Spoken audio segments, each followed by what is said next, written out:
বন্ধুরা, স্বাগতম আমার চ্যানেলে। আজকে আমরা একদম অবিশ্বাস্য এক রহস্য ডুব দেব বিশ্বের গভীরতম স্থান মারিয়ানা ট্রেঞ্চে চীনের করা এক অপ্রকাশিত আবিষ্কার নিয়ে।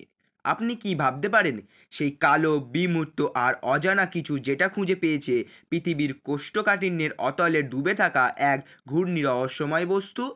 আবিষ্কারের পর থেকেই বিজ্ঞানী এবং গোয়েন্দা মহলে চীনের গুম হারাম।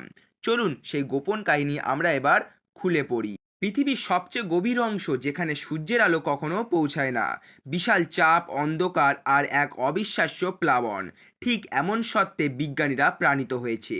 গোপনভাবে চীন অভিযান চালায়, ধ্বংসাত্মক চাপ, সুনিপুণ সাবমেরিন ব্যবহার করে টেনে তোলে নিচে থেকে এক রহস্য যন্ত্র, এক ধরনের অজানা বস্তু যেটা দেখতে সাধারণ ধাতুর মতো না, মাক্রো স্ট্রিটাল, অথচ অতি উচ্চ ঘনত্বের।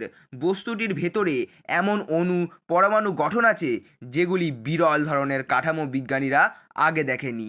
তার ঘনত্ব এতটাই যে এই বস্তু সহজে হারিয়ে যাবে, কিন্তু গবেষণা বলেছেন এটা হয়তো নিজের এক বিচ্ছুরীয় শক্তির সূত্র।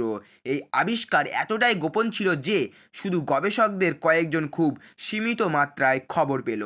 রাজনৈতিক মহলে প্রশ্ন উঠেছে, এটাকে কি শুধু বৈজ্ঞানিক গুরুত্ব দিচ্ছে চীন, না কোনো সামরিক বা কৌশলগত আবেদনে ব্যবহার করা হচ্ছে? গোটা বিশ্বে তৈরি হয়েছে রহস্যময় উত্তেজনা। কিছু বিশেষজ্ঞ মনে করেছেন এটা জাদুর মতো প্রযুক্তির ভিত্তি হতে পারে, অথবা হয়তো মহাকাশ প্রযুক্তিকে নতুন দিক দেখাবে। আবার কিছু বলেছে এটা কেবল বিন্দুমাত্র গবেষণামূলক বাট বিশ্বাসযোগ্য সূত্র অভাবের তর্ক চলছে। সুতরাং বন্ধুরা, এ কাজ সত্যি এক গভীর রহস্য, এবং এটা একটা বড় প্রশ্ন করে রেখেছে, এই বস্তুটা আসলে কি? শুধু বিজ্ঞান, নাকি প্রযুক্তির এক নতুন পর্বের সূচনা? আপনার কি মনে হয়? আপনি কি বিশ্বাস করেন এটি কেবল গবেষণার বস্তু, নাকি আরো অন্য কোনো বড় পরিকল্পনার অংশ?